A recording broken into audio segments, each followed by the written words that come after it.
Hello, everybody, and welcome back to the Scatterpot podcast, where we scatter everything in your mind that you thought you didn't want to think about into the forefronts of anything you didn't want to see.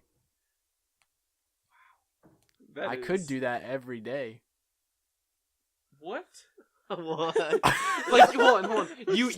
You had me up until that last part. That's pretty good. Like, because I was sitting there and I'm like, man, Josh is just spouting some words right now. Oh gosh, That's what I do. Let's it's true though, because you better come up with a new one every opening. Every week you need to come up with a new. Like, anyways, I'm David. I'm Canaan. And I'm Josh. And this is the Scatterpot podcast. Do. Is there gonna be a jingle? No, there's no No jingle. jingle? Now, actually, hold on. I know we had some predetermined topics. Mm-hmm, we did. I just need to talk something about you, Huber, David. Sorry. In the Scatterpot podcast group chat. Yeah. So, A-tier memes? Yeah. No, not that. I'm talking about your A-tier stroke you had. So, and I thought of this because Josh is never-ending babbling. So I'm going to read this. So, we were trying to figure out what time we were going to start today. Yes. And Josh said you were going to be done with work at 5 and you'd probably make it to my house around 5:15. Right. And so I said, and then Huber said, what did you say? So like 15 hours, and I No, want to go back. No. Hold on. I'll read this. No, my mind. We have to do a dramatic. We have to do a dramatic reading. All right. So yeah. So Josh says, like, he sends that 4 minutes go by, and Huber says, so like 5:15 hours, and I want to go get back into my mind and get it done. I can do. My response, Huber, are you okay? I think you just had a stroke and died. And then 10 minutes later, yeah, I gotta see, was the last night you were coming to my mom to get you the stuff that I would have done, and then I'll let y'all in. Yeah. I immediately respond, Huber, I'm getting really worried for your mental health. Almost immediately he says, not to worry about it. I wanna was a great time for you, and you want me. I respond, I'm calling a doctor. You respond with a breastfeeding black woman. Listen, if you can't understand that, that's just No. old English. Old English. Yes, from the 1500s. KJV. Yes. Dude, I just like, because it gets worse. Like, it's just like that first one especially. So like 5:15 hours, and I want to go get back into my mind and get it done. I can do. Precisely. Yeah. This is the first time I've read these. Oh yeah, no, Josh. I was working. Yeah, you were at work. Meanwhile, Huber was straight up dying. And then, of course, I'm like, you guys got some things you want to talk about? And then Kanan responds, It's like, how... Josh, how dare you be prepared for our podcast today? Did you not listen to last week's episode? It was great. No. You don't listen to the podcast? So like 5:15 hours, so and I want to get back into my mind and get it done. I can do. This is the tragic ending of the Scatterpot podcast. It appears so. Yeah. We had a strong run of one episode, and about like amounts about anything. like 2 minutes into the next one. So let me ask you guys, how was your week? Well, this is me and Huber's spring break, so Yeah. I'm being lazy all week. The same. Yeah, I have not. I have actually, I have only gotten a couple hours of sleep in the last couple days. Yeah, Craziness. I've gotten a lot of sleep in the past couple days. Tonight, well, probably tonight and Thursday, I'm gonna get like a crap ton of sleep because I have plans Friday, and I just want to be, party hardy on Friday. All right. My week was. I need to buy Kool-Aid. It was good. I mean, it was fine. It was like my first weekend where I didn't have too much going on. Mm-hmm. But other than that, I just got back into work and I was like, oh, here I am. Time to do it again. And this never happened in a previous time of not happening, but I do recall mentioning that one bad day I had at work where I was afraid of my boss. Everything's okay. Oh, cool. And in fact, I'm doing real good. I'm just like, I'm typing away like, I'm getting faster. Like Flint Lockwood and Clyde or the Chance of Meeting. I Flint wish. Lockwood. I Dude, wish. I wish I Flint could type like. Lockwood. Well, no, I wish. Do you remember how he typed in that movie? Yes. He just throws We Sam. used to do it in class. I know. He used to In just Victor's salmon class, we were slap. just like, Victor, I need help on the keyboard fast keys. You just salmon slap the like literally. I remember as a kid, like, and hold on, when that movie came out, I would have been probably like 10 or 11. I was sitting there and I was looking at it like, my God, he is the Truly. master typer. I was just a big fan. Oh, I From love the that. beginning. I was love like, that big movie. fan. I love that Big movie. fan. But Huber, we have some things to talk about today. Well, let's start with what Huber teased last week. Oh, yes, that's right. The issue or the crisis, I guess, at the border in India and Pakistan. Give us some background. Well, from what I've heard, I mean, it's always been apparently it's always been like tense around the border, but recently, as in like maybe a week or two ago ish, Pakistan like shot down 3 of jets from India. Oh my Which, of course, you know, when you shoot down planes, which I'm assuming the pilots died. I'm assuming. Okay. When you do that, that's clearly, you know, an aggravated Assault. gesture toward a more serious It's an act of aggression. Yes, an act of aggression. So, could we be seeing World War III? Perhaps. You never know. Well, hey, Trump has been hanging out with King John and King Kim John. Jong. Kim Jong. Kim Jong. Not King. No, Keemstar. but well, no. See, I'm under the personal theory that Gabe Newell is in charge of the world wars, so we will never get a World War III. Yeah. Boom, roasted. Never gonna get it. Yeah. Well, Never like, gonna it's get a World incredible to see intense border crises going all over the places and, like, wars and rumors of wars. Yeah. But, going into, like, the next topic, I guess, that we're talking about today. Yeah. You know, it's something that you people need to know about us, like, just a little bit of our backgrounds. So, like, should have done this the first episode. yeah, we just got really carried away. We start talking about anime, and that always. Yeah. It always leads us into more anime. Yeah. We need to have a sign that just says Yeah. on our soundproofing right here. We need to have a Yes. sign that says, "Do not talk of anime." And then there's like a little clause underneath, unless absolutely necessary. That's what I'm saying. And then keep it short. Keep it short. But, Yeah, 15 minutes. So 15 myself, Canaan, and David Huber, we Yes. are all boom, boom, boom, boom. Virgin.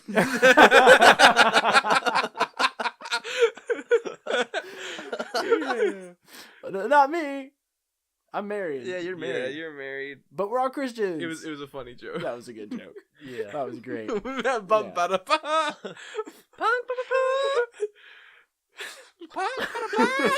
I know what you're doing. No, all right. was So funny. yeah, no, we're We'll all talk about that later. not on this episode. No, yeah, we are all Christians. We all went to the same private school, Mhm. which is how we all met. Yep.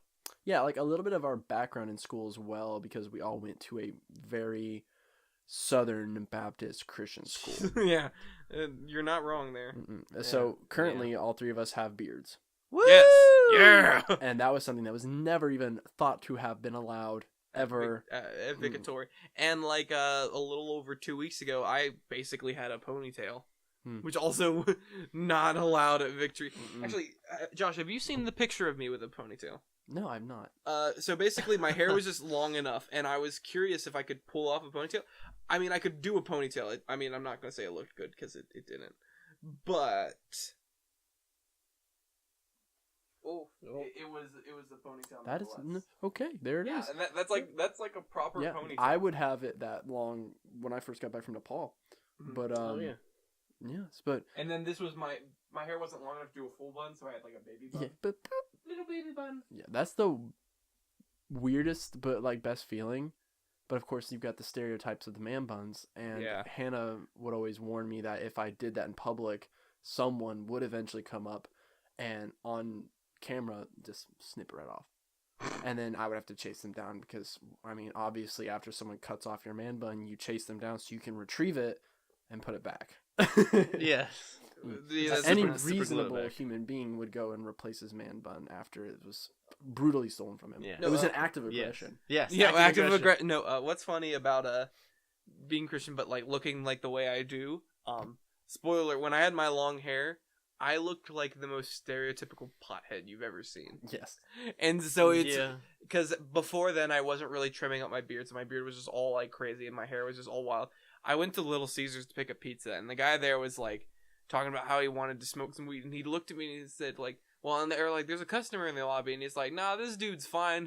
This dude definitely smokes weed, and I'm sitting there like, and then he looked at me and he's like, do you smoke weed? And I'm like, no, and he's like, oh, and he says, you look like you do, and I'm like, yeah, I look like I'm a 30-year-old man who's given up on life. You know, as Yeah. Christians, we believe we're supposed to resemble Christ, and I just want to give a simple explanation of what Jesus looked like in the Old Testament. I swear, if you pull up that He picture had of no you, form or majesty that we should look at him, and no beauty that we should desire him.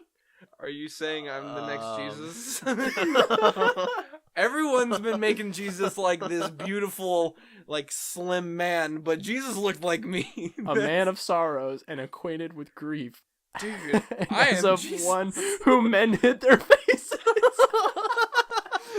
Dude, do you know I could use this to get some ladies? Yeah. People say Jesus looked like this. No. I'm probably the closest thing that looks like Jesus. I just want to congratulate you, Canaan. You have Mhm. you have reached the standard. I've You've literally reached become God's standard of what a human should look like. of like- Christ likeness. Like no, like people, like God made Jesus like I'm literally like here's Jesus, and then here's like Oprah Winfrey, and then it's me, And it's me. and then That's it's me. Oprah, his number one disciple. Oprah is. I mean, and then the 12 disciples fall below me and Oprah. Right. And like something that we always experienced in school Mhm. was like Bible class every day, Yes. chapel once a week, Yes. and we had lots of speakers, you know, usually either teachers or other people who were involved in pastoral ministry. Well, here's the thing. It's actually funny. connected to the school. You weren't with us our senior year, but they had this. Guy, was he the youth pastor from? I don't know what you're talking about. no, I have he no was- idea where it was from. What's the church that Miss Bruce goes? Not Miss. Berean? Yeah, Berean. Berean Baptist, yeah. It Yeah, is and Berean. basically, so what it was is they had the youth pastor from there, like come and do. He spoke like 3 or 4 times, but the funny thing about him, Yeah. he looks like Mark Zuckerberg. Like the spitting image. Like if just Mark Zuckerberg just later on in life. And so we were sitting there and we'd always like the Zuck. It's like Zuck. Yeah, the Zuck is back. it's like the Zuck has come to speak to us about the The Lord. almighty Zuck. And Oh, so man. we had fun with him. Didn't Daniel like confront him and said he looked like Mark Zuckerberg? Yeah. Or was that Hunter? One of them did. Someone went up to him and was like, "You look like Mark Zuckerberg." He said he gets it a lot, right? Oh, He, really? no, he literally like just imagine Mark Zuckerberg just a little more filled out, sort of. Not fat. He No. wasn't fat, Just but he formed. more formed than like the face is just a little bit wider and like the body's just a little more filled out. He doesn't look like a twig or a lizard like Mark Yeah. Zuckerberg does. Oh, yes, the lizard. Yes. It's Right. and you're just looking at this man, you're like, that's Mark Zuckerberg. Mhm. And like everyone had mixed feelings of school. I mean, like I know I had times where I was like, "This is a cult. I want Oh. to get out. This Yeah. sucks." Yeah, sometimes it's like that. Hello, And then- all our victory listeners. Oh yes, we love you, but Well, it's probably only Dylan Moore and Boots defer. yeah. And you know, it's like in Yeah, all but can I honesty, say though, something? we really did enjoy our time there. Like, Oh, it was good stuff. It was a blast because like the thing is that even though we were at a very small private school, like people are like, man, how many people were you with? And I'm like, you graduated with only 4. 7. There's 7 of you in total. 7. It's 4. I in forgot this- Olivia. I forgot. I yeah. forgot. Ooh. I'm 12. And so what? What? What? Josh, Oh, you better explain yourself for real quick. Puberty. What? I still don't understand, man. You have to- Okay. I'm sorry. So, but no, Huber, you and I Um, graduated with a total of 11 people, Yeah. including ourselves, and like, so it was a small school, and everyone's like, man, it's probably awful having such a small group. The thing is that if you don't get along with someone, you can't avoid them. Yeah. Like they're right there. Drama either was excessive or non-existent. But the thing is that when it was Yeah. non-existent, Yeah. It was perfect. it was an awesome experience. And I rarely experienced drama in my class, but that's because we had been together for so long. The thing Your is class that had, like, hold on. interchanging the kind of components. the core guys Yeah. have been there for so long. It's just others in our class that like, and it wasn't really like all the time drama, but like it was just like more than your guys' class. Mhm. It was every now and then. Yeah, and it fluctuated and stuff like that. But like the thing is that what I really loved is like the sort of freedom we had. Mhm. Because I know you didn't really get to experience this, but during our senior year when we did the transition to the new building, Yeah. legit, you, me, Hunter, and Daniel would just explore. Yeah, that was fun. Literally, because like the thing is that the teachers were all still trying to get stuff around, Mhm. and they were like, we need desks or chairs. And since the seniors all did dual enrollment stuff, they would just send us down into the depths of the hallways and said, find a rolly chair. Because like, I'm not sure if you ever went in that building during that transition Yeah, period. I helped do some like construction. So like literally nothing was removed. Literally, it's like everyone just left. Everyone just stood up one day and walked out. Like there Mhm. were still They're like, desks. This building is just.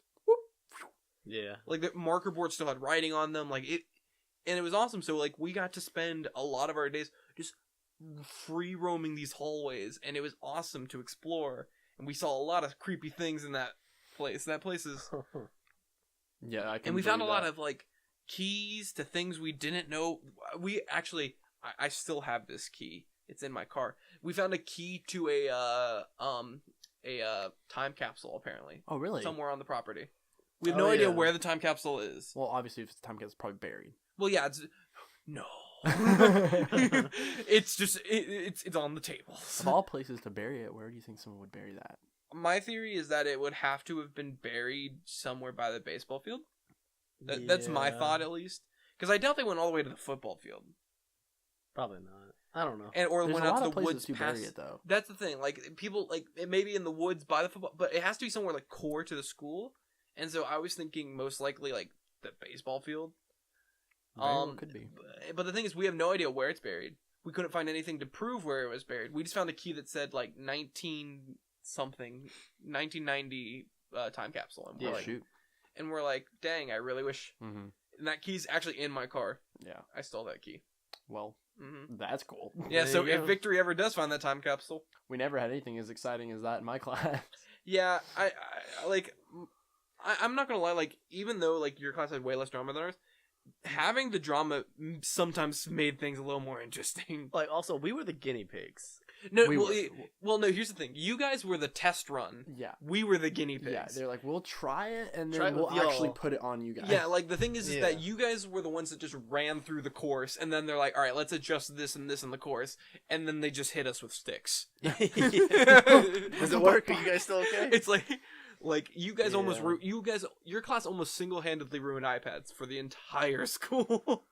Oh, yeah, I remember Yeah. that. Because we had many who would, like, we had a few who rolled in and out, right? So, like, there was, like, 2 people who I remember who got caught frequently on their iPads. I think but we then, know what you're talking about. yes. Mhm. And then there was... Don't sniff this math book. That was still the funniest thing Melissa's ever said. Oh, my God. yeah. Don't sniff his math book. Oh, Don't sniff his man. math book. And then Noah Desbois just sitting front row with his iPad, and Oh my- brother Luke is just standing there like, "No, Dave, are you paying attention?" He's sitting there twisting his iPad because he's playing Asphalt 8. Yeah. Noah Davis. And he's like, "No, bro, Luke, I'm taking notes." we I was need like, to get Noah Davis on this liar. podcast, like as a guest. Yeah, it'd be fun to get on. We as a need to guest. get a couple people as guests on this show, Mhm. but we'll figure it out. Yeah, Yes, we'll figure it out. But Yeah. a lot of the things that we experienced in our school that I think are like pretty monumental for me was, of course, having like a Bible class every day. Yes. So like, I know that for a long time I was there, and like because we were in a Christian school, it's like if people are like, "So who here is like not saved?" Like raise your hand. Like none of us were gonna raise our hand. We're like, Yeah. We've been here for years. That's like the dumbest question to sort of ask a group of people. Mhm. Is like, oh, my laptop fell asleep. Okay, I was about to Wait, say. or please tell me just okay, yeah, it just fell asleep. Okay. I was about to say, I was like, so basically, like the thing is that I understand asking a group of Christians like, how many of you are not saved? I don't understand asking it after a short little sermon of chapel. Yeah. Because as much as I love to believe that the speakers we have are really good, which some of them are, like Dr. Campus especially, like Yeah, I love him. Like he was my just I mean, I think we all can agree he was our favorite teacher in high school. He was smart. He he knew was what he was the talking real about. Like MVP. he was a very wise man. He is like he knew his stuff, and he was awesome to hear talk because he was excited about what he was talking right. about. Yeah. And that's something that's important when you're talking about something. You need to be excited so that people can be excited with you. Right. And so when he starts talking about this stuff, you're just like, yeah, no, I'm all in. But the thing is that like even though Dr. Hampson's an amazing speaker, I don't think in like the 20-30 minute time period that they were given for chapels, no one was really moved. Yeah. I mean, it's possible. Anything's possible. Right. Exactly. But the thing is that I don't believe like I understand if we did like a retreat of some sort, like maybe at leadership camp or something like that, if we like that sort of weekend or full day experience, and then you because like it's like camp, you know. Yeah, you got no, the, I've the been first 3 days, and then on the 4th day they you all get rise. real. No, like the thing is that like Lazarus. I've gone to lots of different camps and retreats, and I've seen many people like move because of retreats. I don't think I've seen that many people move based on one sermon. I mean, granted, like someone, if it speaks to someone and they get saved, that is amazing. Right. But like, they kept on asking, like it was usually about once a month they would do it. They were like, "How many of you are not saved in this room?" And it's just like, it seemed a little, I don't know. And like, especially sometimes you would sit there and you're like, I don't think that message was worthy enough for a call to the altar. If that, you know what you're I mean. not wrong. It's like, let's do a moral lesson out of the Old Testament, and then at the very end, like call people up to like renew their salvation. And I'm just sitting there, just like, yeah, that like there's a lot. Like, religion is an interesting thing, but one thing that a lot of people like just need to realize, like it's there's not like a formula for getting saved.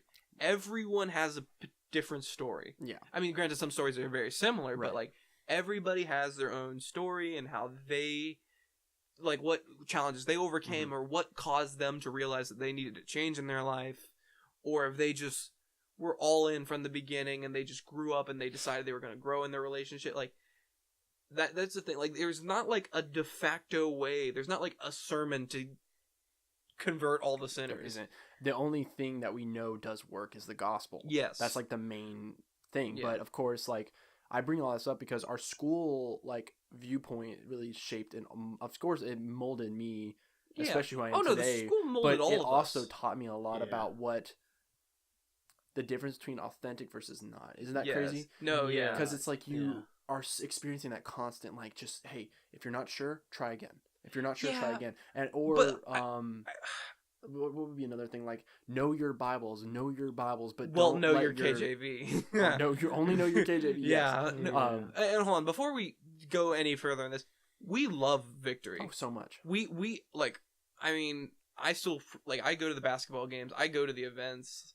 I was there the other day. It's so like the school's great. So this is not us venting our hatred that we've been holding up for me 14 years. Yeah. But it's good for us to have these opinions. Yeah, but these like, perspectives. that's the thing. Like, we love our school, and I think Victory is one of the better Christian academies, the Christian schools you can go to. Yeah. Because like, there's a lot of the bigger ones. There's a lot of issues with what's on the TV. It's now? Wilmington Yoga. Wilmington, and I know where Wilmington is. I've been there. Oh, it's in North Carolina. No, but like, so the thing is that like, I mean, because a lot of the bigger schools, there's a lot of problems of like, as you were talking about authentic versus fake and stuff like that. There's the larger school, Christian school is a lot more fake Christians you find.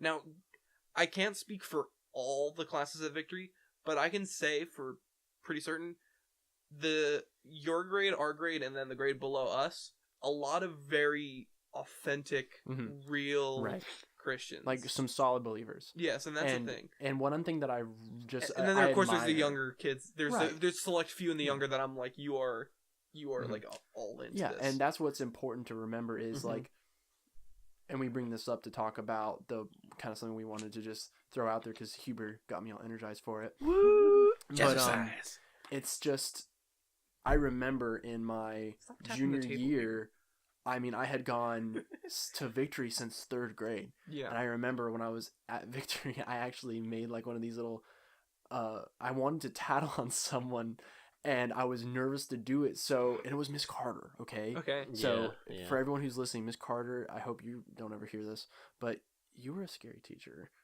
Especially when you're like in third grade. Yeah. Like when you think adults are like gods yeah, among no, men, yeah, that's the thing. and You you're gotta like, realize, we like, used to think that. you- I don't know people our age now. No, would not see Oh now, no, definitely not. no, yeah, but like when we were younger, like I like to say that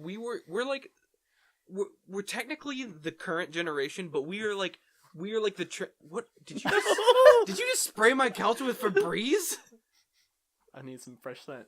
Fresh scent. We were discussing while you were up there. You listen to Febreze- me, I need some no, fresh no, scent. no. Hubert and I were discussing this. Febreze smells awful because you attach it to like awful smells. yeah.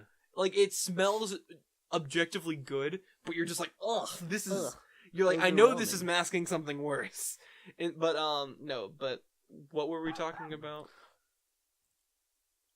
Just like the Teachers. switch. Oh of no, yeah, teachers no. and- What we were but talking I was about, just going we into were talking how, about how like, we view teachers as like royalty and like they Mhm. were gods and like they were the de facto rule. yeah. But like we were sort of that transition period between like because nowadays the generation like There's on- no No care for respect. authority. There's no respect for respect. There's authority. no respect. and but like the thing is we were sort of that like the thing is that Caleb and I are technically the same generation. Mhm, we are. But when he says like we're the same, even though we're like 2 years apart, I'm like, but you and I are so different, and I'm like, and that's why I like to say like I'm like the tag end of the millennial like age, and I was born in '99. People were like, that doesn't count, and I'm like, I mean, 97. I'm in there. yeah, you're. Well, some people say the cutoff's 95. Yeah, they're crazy. Like, It's not. and here's the thing. I also like to tell those people.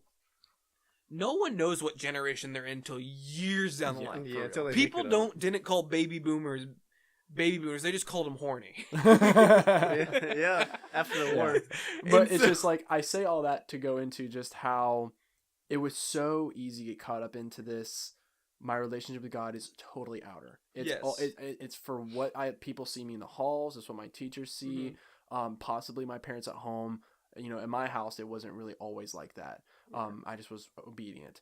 But on the inside, it was super rotten. It was super twisted Mhm. and confused, and there was no care. Because I mean, like, we had Bible class every Yeah. day, Yeah. chapel every week. Yeah. I Like- heard the gospel hundreds of times, and it never had an impact. Yeah, Never. and again, that's the whole thing with like Fear of hell did, but not the like gospel. a course like that has. It's either a road path for someone to build on their relationship, or a road path for someone just to go with the motions. hmm And it's one. And here's the thing: the difference between the two is like that much. Like it is ridiculous. Like because I mean, again, like just you're like, oh no, I go to Bible class, I'm fine. Like, and you do all this, and then just it's done. Like Once I'm home and I'm alone, it Yeah. doesn't really matter what I'm And- doing with God. And so like it's so that's like I mean and again that's just a problem with any sort of Christian school or Mhm. Christian thing like that. It's again there are tons of people who go through them and they just build and it's awesome to see what they do. Yeah. But then there are those who just kind of like Mhm. all right, I did what I did. Mhm. And Yeah. that's it. Yeah, but all that to come into Huber hit us off. Yeah. Didn't we already talk about the border crisis? No, not Oh, that one. oh, we're doing the other one. Yeah. I thought you were going back to border crisis. No. Yes, about the port now. So about the border crisis. So, there's this thing. I wouldn't say a lot of people are familiar with, but it is a word that you might hear every now and then. Yeah. Predestination, where your life is already planned out, so there's no point, basically. As Christians, we believe we have free will to do what we want, but we reap the consequences of those actions. However, the other day I was thinking to myself, and I was talking to my parents, how I think predestination is a real thing in terms of, if you think of it as a video game campaign, right? You have the ABC option in the campaign. Think of the campaign as your life, right? You have the free will to choose A, B, or C. And once you choose A, B, or C, A and B are closed, and C is that direction you're going. Yes. That's your free will Mhm. that you chose. Yes. You'll reap those consequences. And it's like, God already knows what you're going to choose. Oh, yeah. So it's kind of confusing because it's like almost, it doesn't even matter what you choose. Well, Mhm. because in the end, technically, too. to that avail, technically, technically predestination exists because God knows everything. Yeah. Like, and it's not like it's predetermined. Just God just knows. Yeah. Like that's the thing. It's not like he wrote it down in a book and he's like, this is what Canaan will do. This is what Josh will do. This is what Huber will do. It's just he knows what we're going to do when presented with options, and like he knows where we're going to slip, and he knows where we're going to like jump ahead and like I don't know what the word exceed. That's the word. Or succeed. Words! Words! Things are gonna be English. Good. Yeah, but like Not in the V. not in the V's. But I'm glad Huber brought this up because, and I kind of mentioned a lot of the school stuff because when I actually finally, after years of going to Victory and just constantly hearing the gospel, constantly doing stuff, it wasn't until I got into the church I'm in now, the Cross, Loganville, and that I got down with a mentor and like. He laid it out because the first thing we did is he handed me a book when we sat down and said, read this book with me. Or no, he didn't hand it to me. He said, you have to buy it. You have to get skin in the game. And I was like, okay. So I bought it. But this book was written by a guy from the 1940s. He was German. The book was translated in English, but he was a scholar. So, I mean, like, I'm a junior in high school still. I'm pretty sure, I'm still junior in high school still. And I'm reading this guy who's like, talk about Latin. It's a commentary on Matthew. I'm like, what the heck is this thing? But it's called The Cost of Discipleship. Okay. So we're walking through this and I'm meeting with this guy and he's like becoming an accountability partner. So he's like, tell me your struggles. What are you dealing with and how can I work this with you and how can you rely on me? How can I help point you toward the truth? And I was like very, wishy-washy with him for a while until he was like, be honest with me. I'm sick and tired of the whatever attitude with you. Yeah. He's like, do you even want to be a part of this or not? And I'm like, no, I'm sorry. Yeah, I do want to be a part of this. Like, forgive me for being so awful. And after that point, things started getting a little bit more serious. I started like hearing the gospel as the gospel. And the thing that just shocked me the most was when that cost of discipleship, I was reading this book, which is literally like, if you read many portions of Matthew where he says, you cannot be my disciple unless you pick up your cross and come after me. Correct. Like we hear that and we're like, yeah, thanks Jesus for telling us that again. That's really inspirational. But we don't actually count that cost, and in real life because we don't deal with it. But I literally in this moment where he looked at me and said, Josh, I do not see fruit from you. And I was like shocked out of my mind that he just said that to me. He says, you tell me you have a relationship with Christ. I mean, you go to a Christian school, so I know you know the Bible from cover to cover. The stories are taught to you and they're in your brain. But he says, but you're not trying at all. There's no evidence of it. He's like, I ask you to talk to me if you're struggling. You don't. And then when I find out that you caved in, you're like barely sorrowful. He's like, that's not a person who sees their sin as wrong and wants to pursue Jesus with their heart. That's kind of what Jesus is always talking about in Matthew when he's like, you've heard it said, this is the outside thing. What I'm telling you is to look on the inside. That's what God sees, and that's what I'm going to change. So, but that day, I remember it so well because I saw the cross, and I just understood more about what that cross meant. It meant I have to pick it up, and I have to follow after Jesus on a death march, and that death march is myself. I cannot view myself as life. I have to look at him as life and follow. And I just remember like realizing I have to fall down. I have to surrender. I have to give it all up. And it wasn't until after that point where I started like my faith with Christ just went nuts. I mean, because I remember I came back from that trip with him and all those meetings with him, came back to school, and Elena was the first person to look at me and say, Josh, something's different. Something changed about you. And I was like, and like all of a sudden I just flooded back over all the times where I had altar call after altar call, and I went up and I prayed the prayer and nothing happened. Nothing changed. And I was like, God, what made this different? Why is it so different? Why do I know? Why do I have this assurance in my heart that I am definitely in relationship with you right now? So I started researching more, studying the Bible more. And as I was studying the Bible more, I started falling. Like I really believe now it was God just kind of like showing it to me. But I started learning more about these guys who headed up what we believe now, and that's during that period of time called the Reformation, right? Yeah. So I'm starting to look into more of this and seeing guys who are now fully a part of it. And when Huber was like the word predestination and everything, I was like, holy crap, that is what God put in front of me right after I surrendered my life. Yeah. He was like, look at this. I was like, okay. So I did. And I kind of had the same thoughts too, where I was like, predestination, God is all knowing. I have to admit that because that's what he obviously shows in his word. Yeah. He is God, and I would be limiting him as God, which no man can do if I said that he, doesn't know everything. But I started thinking, I'm like, so, because I had the same reasoning. It was like the playwright, right? So like Shakespeare writes the story. Oh, yeah. The actors in the story are like doing their thing. They seem lively, like they have full control over what's going on. But Shakespeare's already written out every act. Yeah. No matter what. Well, it's sort of like a choose your own adventure book. Like, like the author of the book knows what every path leads to. Granted, they don't know what you're gonna pick, but like, you feel like you have free choice, but you know, like the author's like, this is how your story is gonna end. Right. And I was always like, yeah, that's exactly how this kind of plays out. This is how I see God working, because he obviously does things. He says, hey, Israel, you're sinning. Repent from your sin, or else I'm going to use said nation to destroy you, to reap my justice. Yes. And that's what's going to happen if you keep doing what you're doing. Yeah. But as I started looking into it more, I was like, and this is why I'm like, the topic of predestination is difficult, but at the same time, I'm like, I got to a point where I was like, so God is limited to my choices.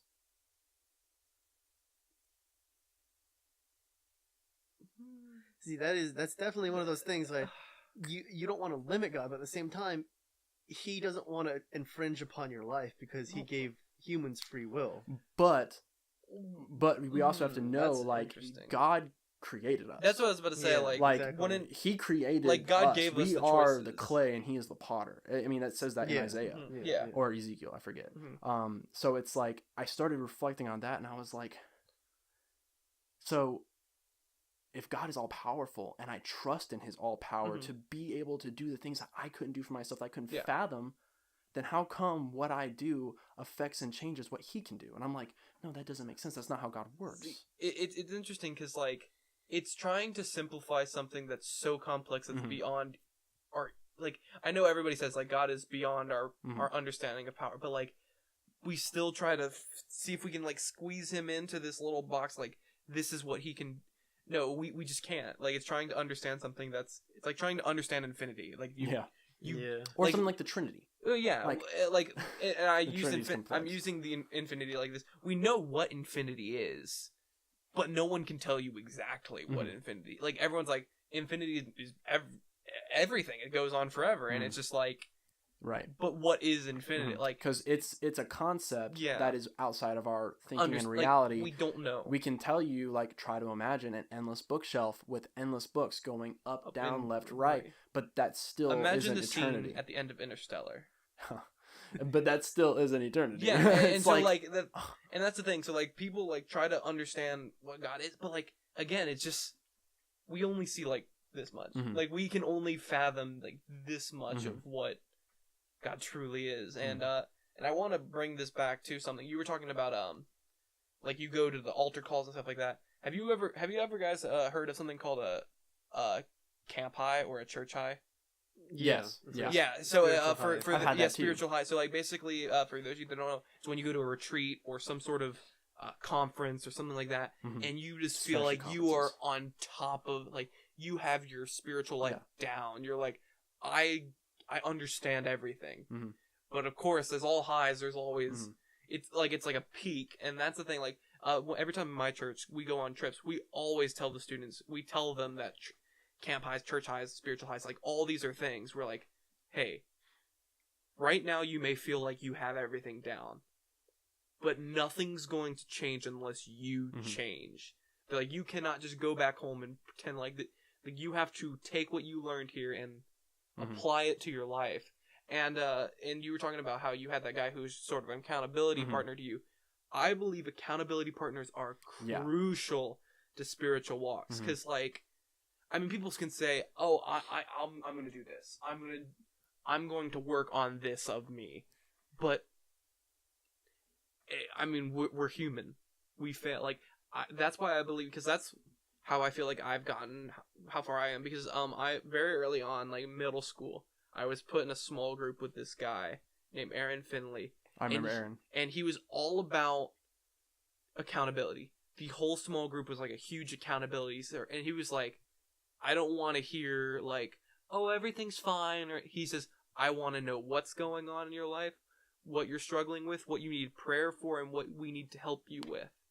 And he was so into just making sure all of us were like, it was a huge accountability group, and that really sort of molded me into like that's the thing. You need someone to help you. We can't do it on our own. That's why we need Jesus and why we need God. But we also can't do what we need to do on our own. We need others to help us grow. Like iron sharpeneth iron. Yeah, and like the thing that's important to know as well about like those spiritual highs and everything, like that's gonna happen. I mean, like we know that the Bible says, and it's like we're not gonna call people who just experience spiritual highs like wolves in sheep's clothing. But like the it can look so appealing. Remember the guy who goes up to Peter, and I believe it was Peter and John, and he like tried to pay them to give them the Holy Spirit because he was like, that looks really good, it's and like, I kind of want to be a part of that. But they were like, no, you're missing it. You're not even capable of understanding it. So one thing I wanted you to know, like, because Hubert tried to like kind of explain predestination a little bit, but do you know where we get predestination from? Wasn't there like...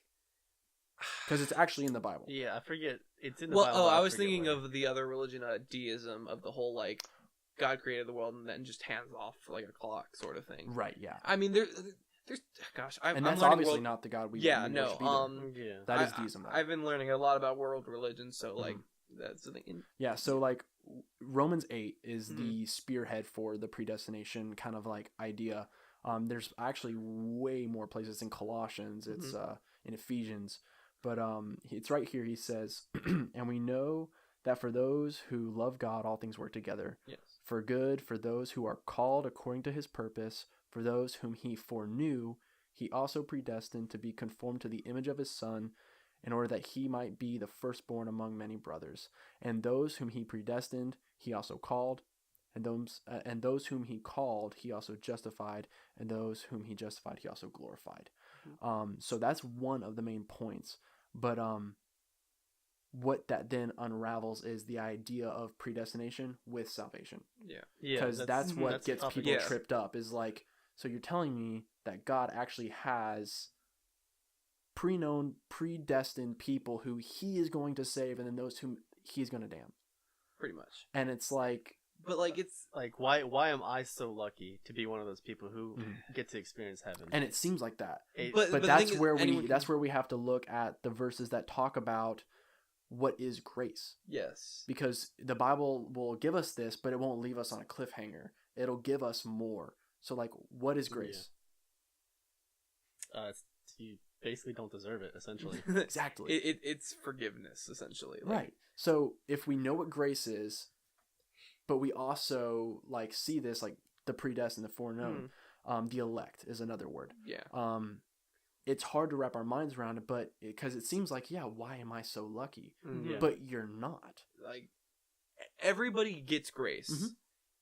Just some people. If grace was so easy as to where I could claim that I deserve it, which is like, I am entitled to that grace, because Christ died on the cross, I am therefore entitled. It's like, no, we don't do that. No. But none of us deserve it. That is the message of the altar call. Yes. Like, do you feel convicted? Do you not want to go to hell? Then come up here and say this prayer. Yeah. It's like, you are entitled to come say this prayer because Jesus died for you. And it's like, I think we're missing something major there. I really think we are. Because if grace is something we do not deserve, how could we ever be entitled to something like that? I don't believe we're entitled. I believe we were gifted. Like because I mean, entitled is a word that I don't like to use for grace, especially. Right. Because I mean, entitled sort of like, I did this, so I deserve this. Yeah. And like, that's the thing. Like, I believe grace is the greatest gift that we were all given. And like, and just I mean, some people. That's just like going with the same topic, sort of. We're gonna have to wrap up soon. yeah. We're running long. And we This'll may have be- to pick it up next time. Yeah. Next time. But just like something else that you might think, someone's born in like a foreign country, not of your own, typically not from the U.S. Say like some Asian country, China, Japan, something like that, whose religion is mostly Buddhism or Hinduism or something like that. You gotta wonder, they were born into that, right? Yeah. And of course they're not. They don't have a choice in where they're born, right? We were lucky to be born in the U.S. and Predominantly Christian society. Right, Christian society. Yeah. The people who are born like in Japan or China or something like that live their whole lives thinking, for instance, Hinduism, that they're trying to achieve moksha, which is becoming basically just essence. Yeah.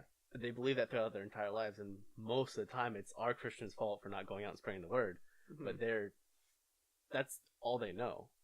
And it comes back to the point where, how is that fair to them, since, they do that, but then And of course, verses the Word of God talks about that too in the same book of Romans. exactly. For what can be known about God is plain to them, because God has shown it to them.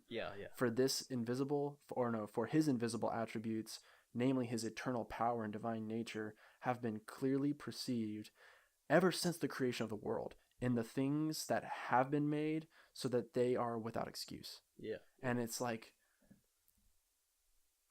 I used to get hit with that too, because I've gotten to a point now where I've spent about, how long have I been following Christ now? It's been about, so junior year, so about 3 years now, 4 years almost, that I've been trying to walk with Christ,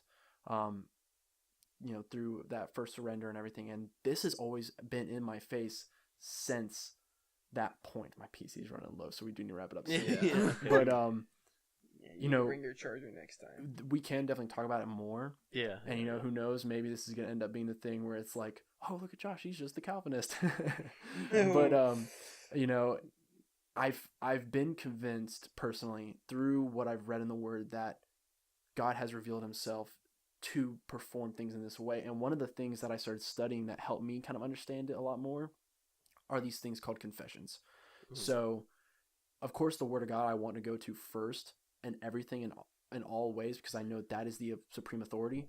But these confessions help a lot. So like, just quickly to gloss over it, just because this hits that point, is like those whom God has predestined unto life, he is pleased in his appointed and accepted time effectually to call by his word and spirit out of the state of sin and death in which we are born, which we know is the fall. We're born into the sin nature, to grace and salvation by Jesus Christ.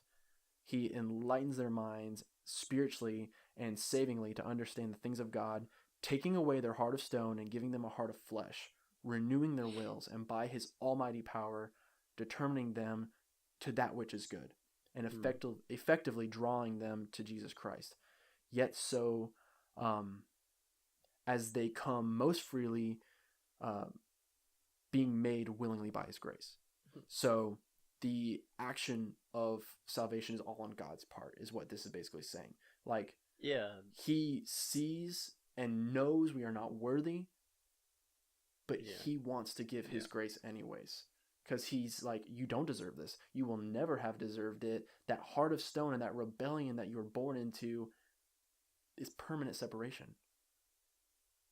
And it's like, but God, why would you do that for me? And that is the question. Yeah, I think it all just goes back to, it's too complicated for us to even understand. Again, no matter like how much we try to think about it. Yeah, as much as we try to stretch and wrap our minds around the concept, we just can't. Yeah. All right, but on that, we're gonna have to wrap up this. I mean, technically, it's a. What are you doing, Huber? Well, yeah, we're gonna wrap this up, guys. So, my name's David. I'm Canaan. And I'm Josh. And this has been the Scatterpot Podcast. You can find us on SoundCloud at Scatterpot Podcast, YouTube.com at The Scatterpot Podcast, iTunes at Scatterpot Podcast, Google Play, probably a Scatterpot Podcast.